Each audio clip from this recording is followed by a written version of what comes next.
Welcome to the Peace and Possibilities podcast, the perfect place to learn all about how someone became successful in their work and happy doing what they love. My next guest is Lynne Goldberg, and Lynne is a co-founder of a meditation app called Breethe. You're going to love her story. It's so interesting. Enjoy. So welcome everyone to today's podcast. I am here with Lynne Goldberg, and just a little background on how I found out about Lynne. When I was researching the mindfulness and meditation topic beginning of last year, I came across a bunch of different apps, and I wanted to try something because I was going to give a workshop on mindfulness, and I thought I should probably do this if I'm going to start talking about all the benefits. So I chose an app, and the app was called the Breethe app, Breethe. And I said, I'm just going to try this for 30 days, see how I feel, and then I'll talk about it. Well, that was last March, and it's September of the following year. So what is that, a year and a half later? And I've never looked back, and I never stopped using it. Those 30 days came and went, and I was reaping the benefits of meditating, and now I have this practice, and every morning I get up before I even get out of bed, and I open up the Breethe app, and I choose what I want to meditate on that day, and I start my day in a beautiful way. So I came across Lynne because she's the co-founder of that app, and I subscribe to her newsletters, and I get them every week or whenever they come out, and I think it's fascinating. I heard her talk a lot about in those newsletters about her journey, a little bit here and there. And I wanted to find out a little bit more about, Lynne, how you came to this profession. I know it wasn't your first, the first stage in your career. So I just wanted to talk a little bit about if you knew you wanted eventually to be this and you just took a different path, or this just came about organically in your career journey in your life. So first of all, I'm so happy that you've had such a positive experience with Breethe, and thank you for sharing that. Mm-hmm. And that's exactly why I love what I do. So thanks for that. Mm-hmm. No, I started off completely on a different journey. And I think like most of us, I was fairly conditioned from a pretty young age to define success pretty narrowly. And it was how my family defined it. And it was, in business, making money, and it was a very, I'd say, very me-focused way of approaching the world. And what I found was that it was really not fulfilling. And so as I kept working harder and making more money, it didn't necessarily make me feel better. So I kind of got into this through a series of life disasters, if you will, that led me to really realize what was important to me. Life disasters. Can you tell me a little bit more? Whatever you're comfortable sharing. Sure. I had gone through, my mom was diagnosed when she was just 50 years old with stage 4 colon cancer. And so, of course, that in and of itself is shocking because 50 seemed quite young. And there's this whole idea is, okay, well, life is really, really finite. And how do I want to spend my time? And then I was in this family business where I was basically constantly working and in competition, and these were my brothers, and I ended up having really sort of a do you ever watch the show Succession? I've watched a little bit, yes. Okay, so that was my life. Oh. And I watch it now and I laugh, but at the time it wasn't funny. So I really was in this struggle, and I thought, okay, there's got to be more to what is meaningful. And then I had I had gone through years of infertility. I had finally gotten pregnant with twin girls, and not wanting to take time off from work because I was just competing and working, and I didn't want to take a step back because I might lose my place. Mm-hmm. I ended up miscarrying, if you want to call it a miscarriage, because I delivered twin baby girls and at 7 months old who Mm, were too small and who ended up dying. mm. So that was devastating, and also just a real wake up call for my lifestyle. And then, of course, my husband and I, having gone through all of this turmoil, watching my mother dying, watching the twins die, seeing me in the midst of this, horrific career path with my brothers, or collision, really, he and I split up. So it was really just a period of time in my life that was black. And I sort of thought, okay, who am I? If I'm not this career person, and if I'm not, a mom, and if I'm not a daughter, and if I'm not a wife, like every single way that I had to identify myself was gone. And I was really struck thinking about what was important to me. And thankfully, I was lucky enough to have discovered meditation. Wow. So, okay, yes, lucky enough to discover it to kind of get you out of that black place. Hopefully, that's probably what you were seeking initially. Were you thinking when you started it, I can make this my career, or I love it so much, I'll just do it? And or was it an immediate thing, I could do this, or was it just I'm just going to do this for now because it's going to help me feel better? There was zero idea of a career. It was the furthest thing from my mind. Really, what I was thinking is, how can I get through tonight? And Mm. I would wake up at 2 in the morning, and it was just I was self-medicating at that point. I was coming home and having like 2 glasses of Chardonnay, and falling asleep, and then waking up at 2 in the morning, and just really what I was doing wasn't working for me. And I found meditation sort of as a way to quiet my mind, and also, as it turned out, really discover who I was. And as I kept discovering what was important and how I felt better, I was sort of interested in bringing this to other people. So I started, you know, basically, and that took years. It didn't happen overnight. I meditated for many, many years before I wanted to share. So I don't want to make it seem as if like it was an instant solution. It wasn't. It was a long-term evolution where I went from finding peace with myself and then wanting to share it with others. Wow. So, can you share a little bit about how you went through this transition and this transformation, and getting better and feeling better, and then when did it dawn on you or occur to you that this could be something that you could make, a career, or was it someone else's idea and you said let's do it together, or was it So, your path? so I started teaching at kids' school. So first of all, I had adopted 2 kids and had been really enjoying them. Having said that, they had learning issues, and one of my sons had ADHD, and the other one had all kinds of learning stuff. And so I was, a mom trying to figure out how to get my kids to quiet down, and it wasn't natural. and and it was also, when you have kids with ADHD, focus is really an issue, and meditation was so helpful for me at the time. And it was early on, so meditation was not like it is today, where everybody, knows all the benefits. This Mhm, was at the time quite woo-woo. mhm, And I thought, okay, if I could get my kids to do it, then maybe I could get a break.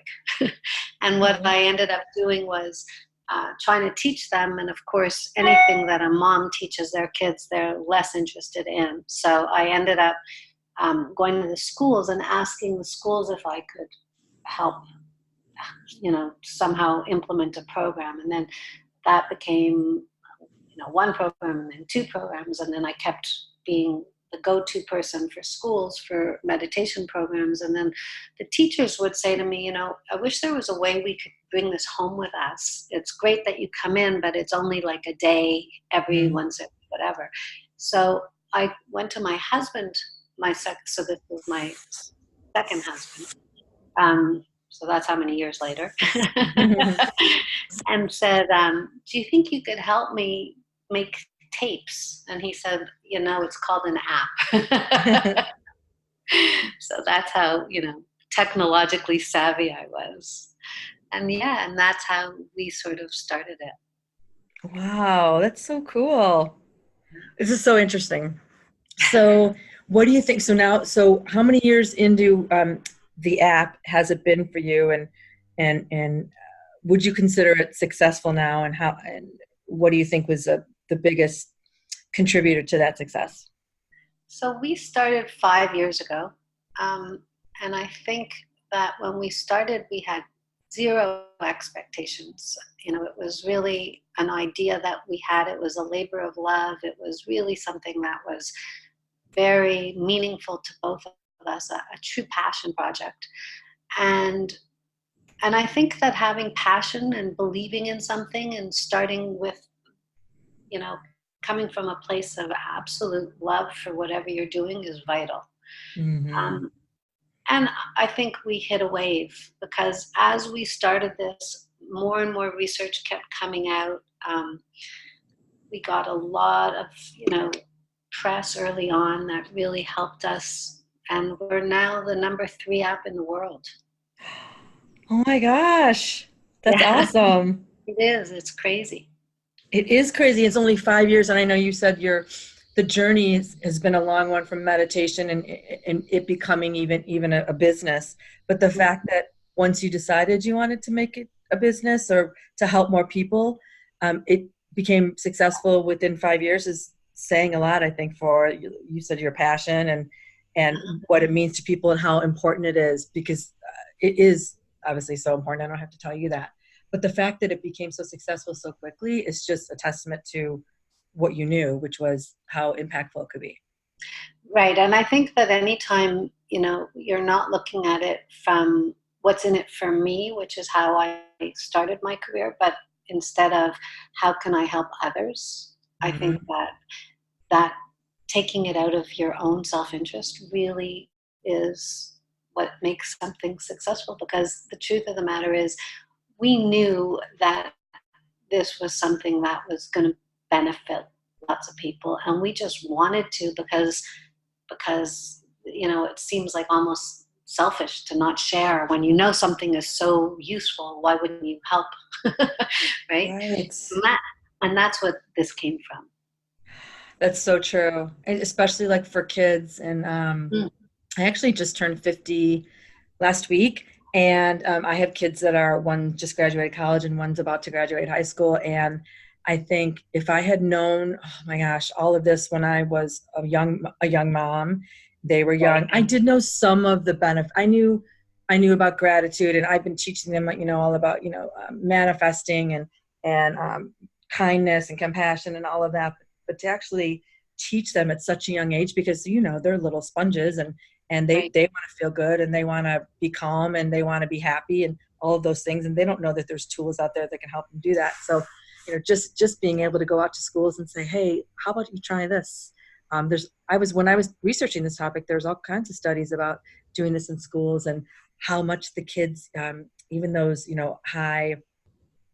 kids that are high risk and have a lot of issues, they're trying this in these classrooms, and these kids are just blossoming because they're feeling calmer and more focused and not so stressed out. And it's like, oh my gosh, having that tool when you're younger and being able to focus and appreciate and be in the moment all of those years before you get to have to be in the real world. Imagine what you could be doing once you got there.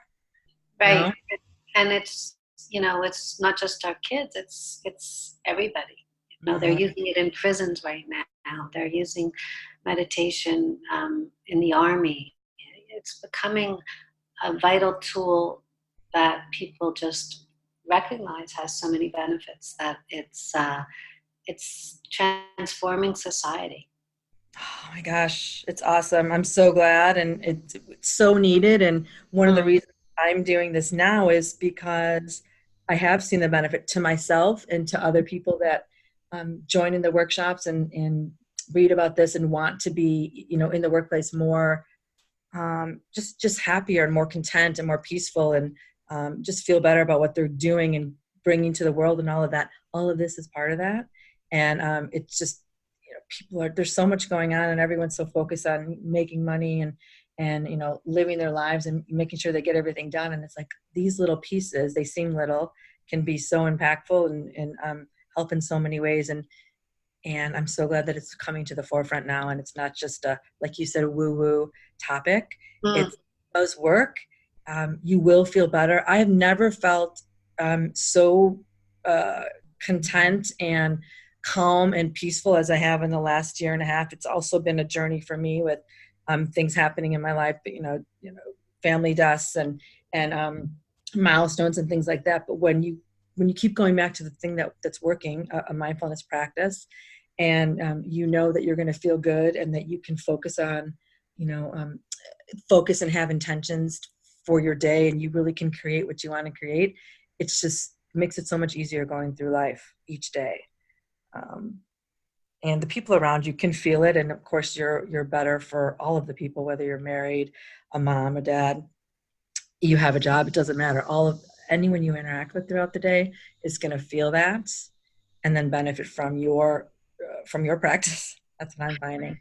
I'm so glad that you brought that up, because it's so true. You start this practice as a way to make yourself feel better, and then when you realize the impact that it really has a strong ripple effect, and it's so valuable. It's so valuable in the way you interact with people. It's so valuable with the way that you might not react in a very explosive way, and you might have the time to respond much more calmly. And it's just it transforms relationships and transforms all you need is one person to transform a room full of stressed out people. It's so true. It's so true. I was with my high school friends over the weekend celebrating our birthdays, and there's all this, it's just women, 5 women, and everyone's talking and everyone's excited and wants to share their stories. And some people are getting stressed. And I just put my hand on my friend's knee and I said, please stop. Mm.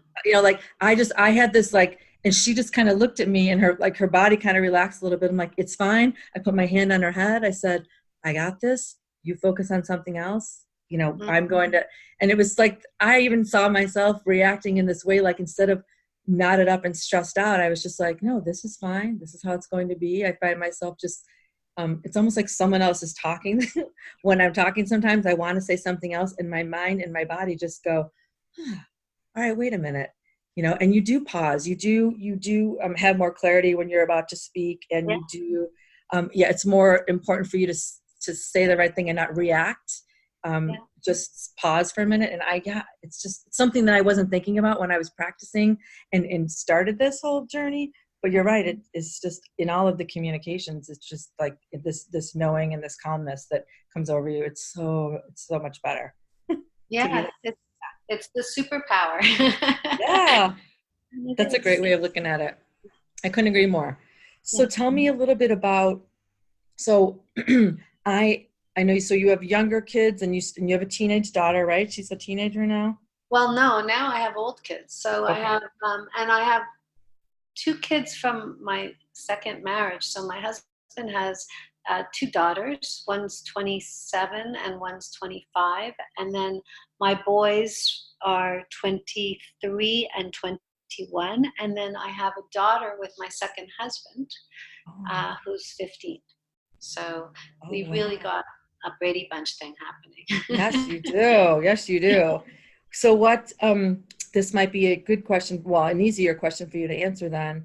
If you had, so those 20 somethings, and I have a 22-year-old now, when you're talking to them and you're trying to help guide them and help them figure out what's going to be meaningful for them in their career, what's advice, what kind of advice do you give them for using their strengths and going after something that's going to truly make them happy in their lives, and not just the first thing they choose? Obviously, they think it's going to be one thing and then that's it. What do you tell them? To really follow their passions. What happens, I think, for a lot of us is we get focused on the end goal that we're looking for, and you can be successful in anything you do when you're passionate about it. But it's really hard to be successful. And I'm not defining success in a narrow way. I mean successful as in either touching people's lives or deciding that your life is fulfilling, or there's many ways that you can define success. But certainly the one way that isn't going to make you successful is choosing something because it's expected and what other people want you to do, because let's say it's a good financial job, and then doing that for 30 years every day, and that doesn't make you happy, and that certainly doesn't breed any creativity or have you, define or follow your life's passions. And each one of us, when you really really get down to it, has our very unique fingerprint, our very unique set of talents that are really special to us.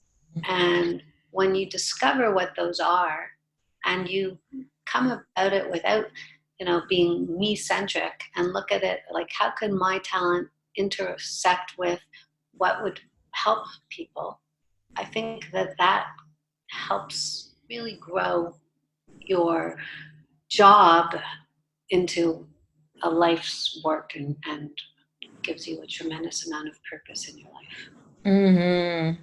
It's so true. When I was going, when I started college, people would say, "Well, you're great with people, and you connect with people so easily. You should be in sales. You should be." Okay, I think I'll do that. I'll major in marketing then. I don't like selling. I'm not motivated by money at all. I'm not competitive at all. It was a horrible. Um, I just was choosing it because other people, I didn't know myself, and other people, I thought they know me, and I'll do what they're telling me to do. And once I started, I did okay in my marketing classes, and I ended up graduating with a marketing and economics degree. But at the last year of college, I think I want to be a teacher. What am I going to do? Switch my major. It was my senior year. So I continued and got that degree. And then I went and got my master's in teaching. And when I was teaching, I started, in all different, when you're, first teaching anything, I'll work anywhere, and I'll substitute teach anywhere. And I was going along to these classes, and I did like teaching, but I was having a hard time with the kids. I realized I'd come home and say to my husband, "This is really hard." And he said, "Yes, because kids aren't all good, and the ones that are bad, it takes a lot of effort, obviously. So I think I'm going to teach in the corporate world instead." And I decided to take my business degree and my teaching degree, and what could I do? I could teach. I could be a trainer. I could be a corporate trainer, which is what I ended up doing for the last more than 20 years. And it was a great leap, and I figured that out on my own. But I knew when I got into that first degree that this was not a good fit for me, but I didn't want to just quit. But I also knew I can continue on and do something else. And I just was listening to other people instead of myself. And as soon as I figured out that this wasn't the right thing, I went down another path. Thank goodness I was smart enough to do that. But it's just a perfect example of, I could have stayed in that and been miserable and not gone after my passion and probably made a good living. But I probably never would have been super successful, in quotes, because it wasn't my passion. And even, even if I was kind of good at it, I just would have done okay. And I knew that it wasn't the right fit for me. But so many people I hear, "Oh, my mom wanted me a doctor or a lawyer, so I went after that." Or they don't even like science, and they're not even doing that well, and they're in there, and it's such a struggle. Like, it's a struggle because it's not what you're supposed to be doing. I'm not saying you should work hard at what you're doing, but continue. I tell my kids the same thing. Continue on to the things that you're really passionate about, that you're excited about, and that are going to help other people, help the world, create something, whatever it is. Because if you can continue to be excited about it, you're going to get up every day and want to be there. Right. And that's what makes the world a better place, not people going and drudging and begrudging the job they have to go to every day, and coming home and greeting their family with a negative whatever it is, because they're not happy in their job every day. And that's just such not the right way. Well, the world's never going to be a better place. If everyone did that, nothing good would ever come of anything. Everyone would be miserable, and that's not. We're here to, like you said, share our strengths. Everyone's unique. And if you can go after those things, you will be successful, simply because there's not one other human being on earth that has the exact same strengths you have and the same passions. And all of that. It's what I've been teaching my kids too. Yeah. Yeah. And to add to what you said, which I thought was so, well said, you started with one thing, and there's never accidents, I don't believe. I believe you started with marketing and had a business understanding so that you could become a corporate trainer. And you kind of had um, that knowledge, which became invaluable to you. The same way that, had I just done meditation and been a meditation teacher, I wouldn't necessarily have known the business angle for starting a business, which I then needed when we started Breethe. So even though that part of my career wasn't something I loved, it came in handy. And Mm-hmm. we take all of our experiences, and that's what makes us whole people, and that's what rounds out our talents. So I don't, when my kids say, well, I don't like this right now, I say, okay, you know just you're learning something from it. You don't Right. start right where you wanted to end up. It's a process, and we all need to learn different pieces and different parts, and honor yourself, but also understand that each part that you're learning has, hopefully, will give your life the texture and the meaning that it has and needs to really be a full whole person. Yeah, it all has value, whether you Mm-hmm. think it's a negative value or positive value. It has some value. It has some lesson for you. I teach Mm-hmm. my kids the same thing, and it's not what you wanted to experience that day, but what is it this teaching you? Okay, what can you do differently about it tomorrow? What can you control? I always go back to that thing. You're not going to be able to control the people on your team, the kids in your class, the coach, whatever it is, but you can control the things you do know, the way you react, obviously, Mm-hmm. all those typical things. But when you're growing up, you think you don't see all of the strength and power you have. You just see the limitations. I think it's so important for kids to learn that early. But like you said, you're not gonna just because you don't like it doesn't mean okay, it's not the thing. It's like, all right, what are you supposed to learn from this particular lesson? Or if you feel differently about it tomorrow, there it is. Now you can apply something new that you learned the day before. But nothing's ever wasted. It's just I hate to see people stay in something so long because they think they have to be there. And I always say the lesson is never to be miserable. We're Mm-hmm. not born You're on this planet you're to be 100. miserable, to suffer. You weren't, and suffering's never going to make anyone around you any better. In business and life and your relationships, it just isn't. I mean, sometimes you need to suffer a little bit to learn something, and then you can move on. But continuing to suffer, it's not good for anyone. Yeah. So, all right. So I have one final question for you, Lynn. If you had, what do you wish you had learned earlier in your life or career? Just a little bit. I realize everything's a journey, and everything that happened got you where you are today, to where you are today. So, but if you had to learn one thing earlier, what in your life or career, what do you think it would have been?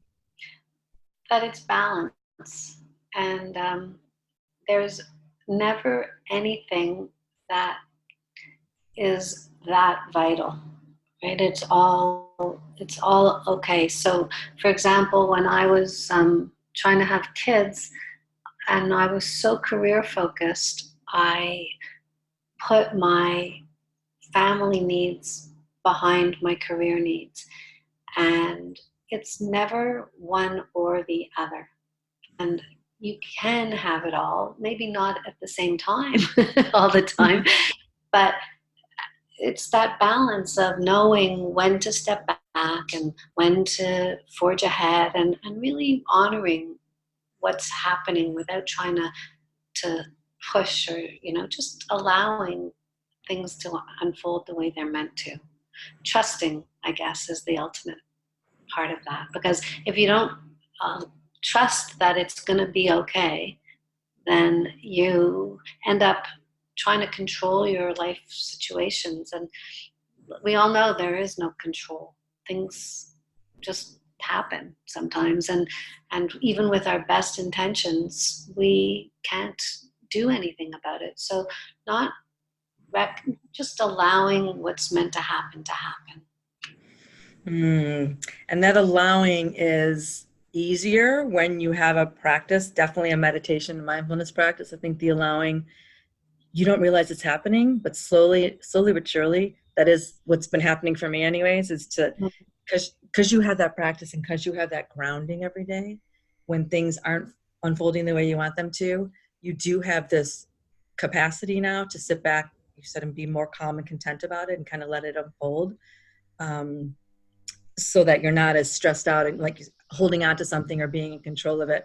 I definitely have felt that with this mindfulness practice being a part of my life now. It's like, you might not love it. I might not be thrilled about whatever's happening, but I just know, okay, I'm going to go with it, because what other choice do I have? Controlling it, trying to, change it is not going to make anything better. It's probably going to make me feel worse. And then just trying to figure out what the lesson is. And I'm so happy that I can be in this place now to understand that and then help my kids with that now in their late teens and early 20s, as opposed to them learning it like me when was in my mid 40s.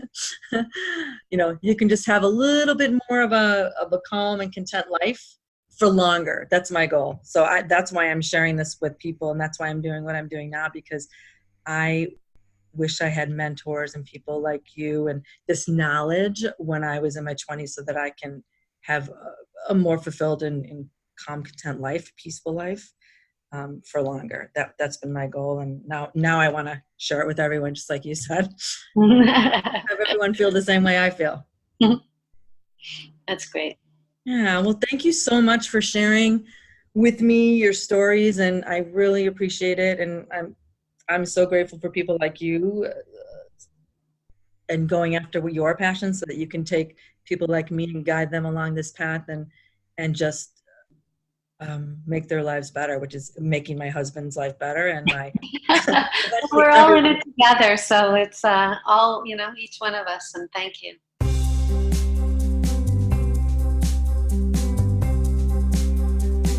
Thanks for listening. If you love this content, please rate us 5 stars on Apple Podcasts or whichever platform you found us on. You can get all my social media links in the description below. Help us keep the momentum going so that every person can live their lives happily, doing work they love.